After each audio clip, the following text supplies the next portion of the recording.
Bimbó legényke koromban édesapám kiküldött a Nyiresbe tehenet őrizni.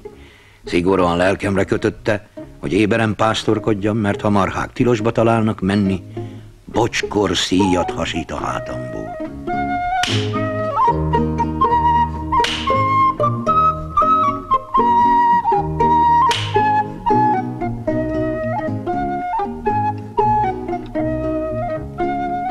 Vigyáztam volna én hűségesen, csak hogy az erdőszélen szederre bukkantam. Akkor a szedrek feketé lettek ott az árokban, amekkorák a csíki fazekak.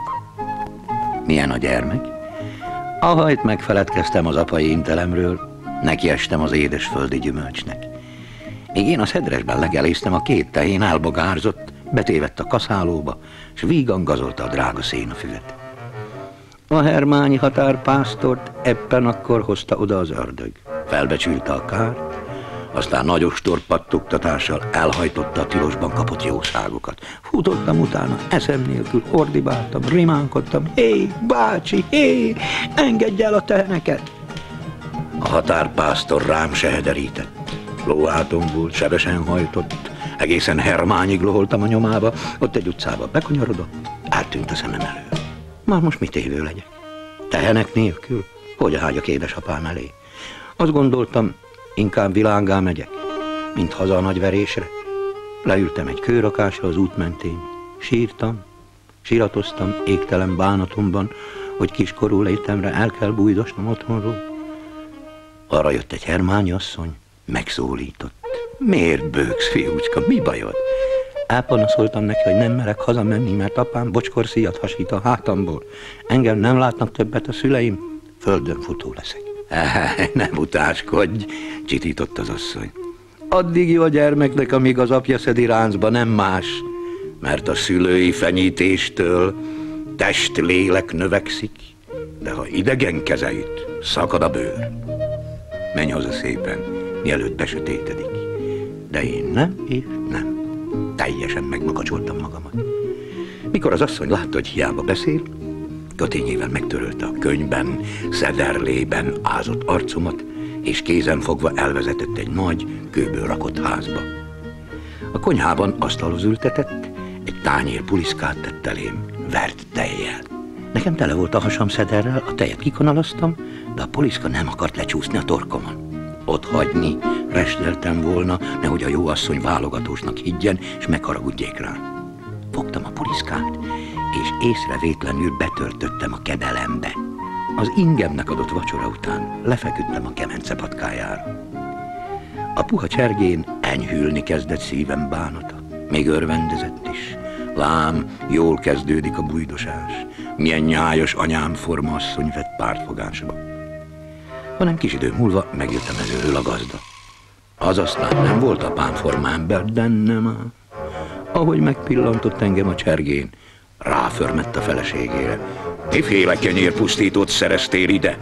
Szegény, elanyátlanodott fiúcska. Gondoltam, jó lesz segítségnek a háznál. Segítségnek ez a macska béka? Nem dolgozik ez még annyi erőt, amennyit megeszik? Ugorjé, emeld meg ezt a zsákbúzát, hadd lássam. Elég erős vagy szolgának. Próbáltam megemelni a nehéz zsákot, de akkor a teherhez kicsi volt még az én 8 esztendőm. Vesztemre, a nagy erőlködéstől elpattant derekamon a nadrágszíj, az ingem kibomlott, földre szotyogott belőle a puliszka.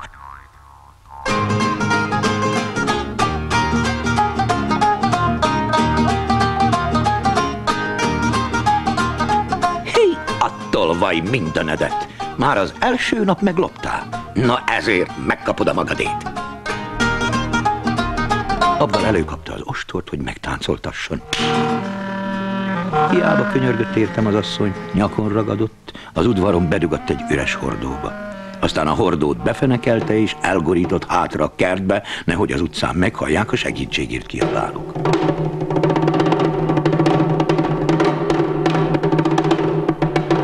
Ő itt a hordóban, hitvány tolvaja. Holnap bezáratlak a tömlöcbe, fenyegetőzött. No, én így fogva voltam a hordóban. A likon, ahová csap jár, ki nem bújhattam, csak nyöszörögtem, mocorogtam. Keserves helyzetemben eszembe jutott, amit az iskolában tanultam volt. hogy élt egyszer egy Diódénes nevű bölcs görög ember, aki hordóban lakott.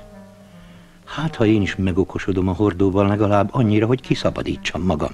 Zsebemben a bicska, szétfeszítem vele a dongákat. Csak hogy a hordó cserefából volt, belétörött a penge a kemény fába. Arra lettem figyelmes, hogy egy róka cimatol a kertben. Mivel a tyúkpajta zárva volt, a hordót kezdte szaglászni a ravasz.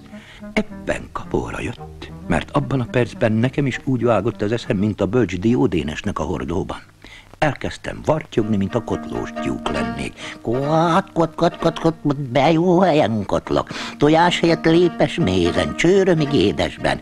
Áj, kedves tyúkocskám, adnál egy kis mézet éhes komádnak? Adok, hogy ne adnék, adj, kedves rókakomám. Dugd be a farkadat a hordóba, úgy megkenegetem, hogy reggelig nyalhatod. A róka lépre ment, bedugta a farkát a likon. A hajt megmarkoltam, szorítottam a farkát teljes erőmből. A tyúktolvaj azt hitte, hogy csapda fogta, meg rémülten hányta vetette magát. Közben a hordó dobálódott, egyik fától a másikhoz ütődött, széjjel ment darabokra. Akkor usgyi, nyakamba kaptam a lábamat, meg sem álltam hazáig.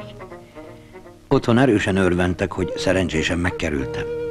Édesapám ugyan megsimogatott egy csípős vesszővel, amiért nem vigyáztam a tehenekre.